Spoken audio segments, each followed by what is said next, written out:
Uh-oh, Richard. Oh, wow.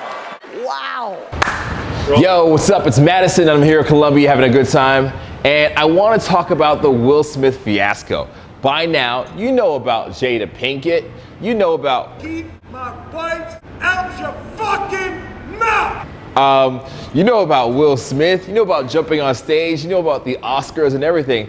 And I kind of delayed putting this video out because I'm like, what is a fresh perspective that I'm going to give you about this? And well, my name's Madison, and my job here is to expand your knowledge of social dynamics and make you see things that you really didn't see before. And I believe what we're witnessing right now is a toxic relationship breakdown in real life time.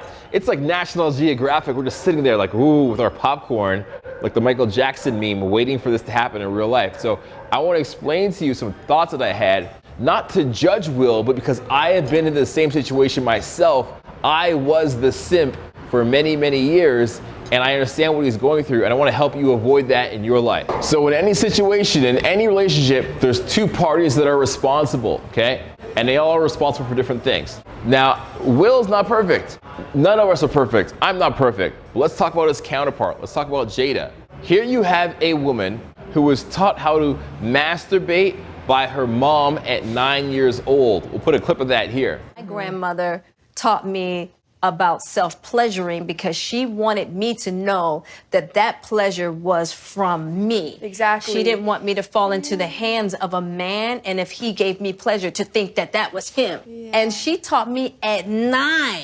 Now, how do you think that psychologically affects a woman? Not only that, but she brings her daughter into these conversations. Not only that, but she was impacted by Tupac and imprinted that was her one true love.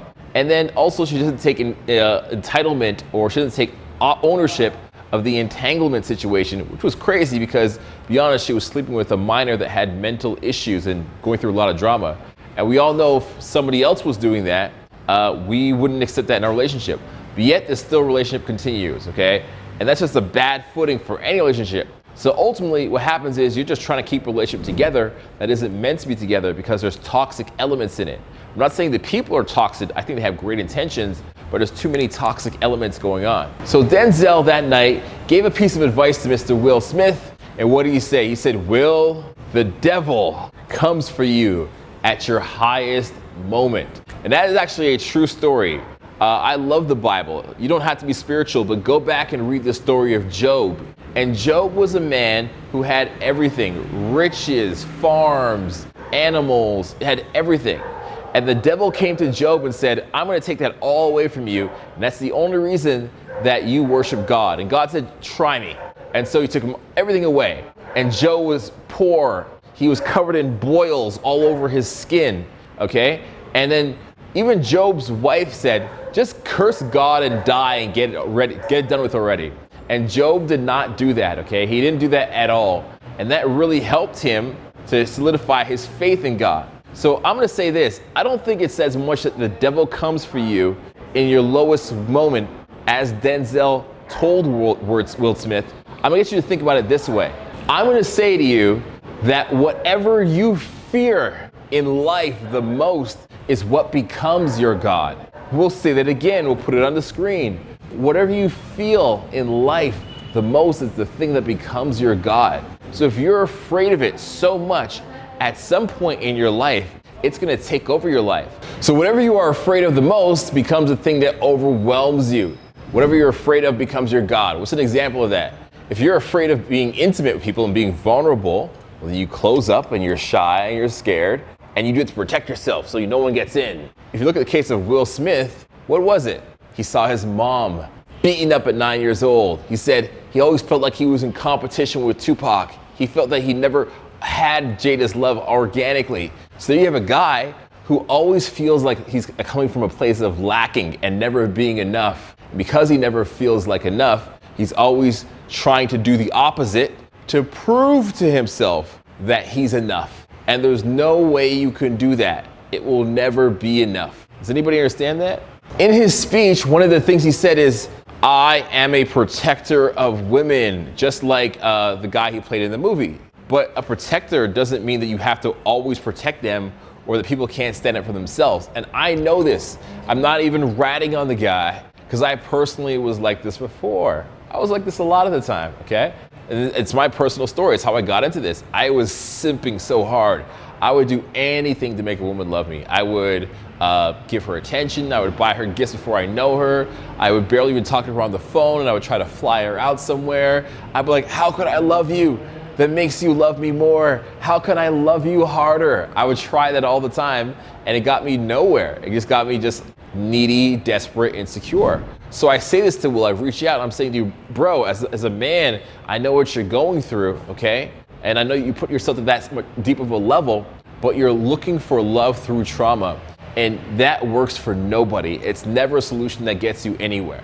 It puts you in a situation where you say stuff like, love will make you do crazy things. Love made me do this. Love made me do this. No, love didn't make you do this. The truth is that the fear of being not loved made you do this. It's the fear of being not accepted that makes you do this. The fear of feeling not worthy and centered within makes you feel not deserving. It's not love that makes you do crazy things. Love makes you, put your head on straight and think of the future and the long term and be practical and look out for each other as a man and a woman. Love doesn't make you do crazy things. It's the feeling of losing that love that makes you do something crazy. So here's the advice. Don't pick someone that gives you an opportunity to show them how hard you can love them. That's the biggest mistake you can make. Biggest mistake of your life. It will set you up for 10, 20 years of misery. You might not see it right now, but it does, because you're picking someone that will show you, that gives you the opportunity to show you how hard that you can love them. That just puts you in a terrible situation. It puts you in a bad place. It's not about that. We end up picking someone that we have no business being with. You know that. You've picked someone in your life that you have no business being with, and it's just a bad idea overall. It gets you nowhere, it gets you no progression, it just brings you down. And you have no business being with them, but you do it over and over and over again. And why do we repeat those patterns? And we repeat these patterns because we're trying to prove love to ourselves. We're trying to prove ourselves worthy. We're trying to prove that we're lovable, or we're trying to prove that how we were hurt in the past is how we deserve to continue to be loved in the future. And I don't know about you, but that says toxic all over it. So in my 20 years, what did I learn? My 20 years of messing it up in my 20 years experience. I learned this one thing. It sounds so simple. Pick people who are ready to love you back. That's it. Not who you want, who you aspire to have, who matches your identical ego, who balances you out. Pick who's ready to love you. Pick someone who's ready to love you back and give you that appreciation back. Because otherwise, you're just wasting your time. And then what you're gonna see, this is a key lesson here, pay attention. This might change your life. It's not you versus the world. Love always comes down to you versus you. In any relationship, you versus you. You fighting your own demons. You fighting what's holding you back. You fighting your trauma. And if you have somebody that comes along with you for the ride, that's great. You need to work on this stuff on your own and not go to another person to have them fix it for you. As you watch this, take what I've said with a grain of salt. Obviously, Will's done an amazing things. I've idoled the guy. I love the guy. I hate to see this stuff happen in the Black community, but we all need to get our inner game proportional and fixed, okay? And if you want to get your inner game fixed, your inner self fixed, I highly recommend you jump on a boot camp program with me. I'm doing my last year of boot camps. I had to delay a few because of travel restrictions. We'll put a list of the dates right here on the screen. Click those dates, okay? There's a link down below. Click it. Join me in Toronto, Montreal, Vancouver, doing a bunch of Australia and a few places in Europe. Click the link down below, and I'd love to see you there. If this sounds like it's something that's interesting to you and you know you need to work on it because you're in a desperate and dark place, then stop waiting, take action, okay? If you want to learn more about my reaction to Will Smith, I even called this 4 months ago before this happens, then click up here in the corner. We'll put a playlist that'll take you deeper down the rabbit hole so you understand yourself.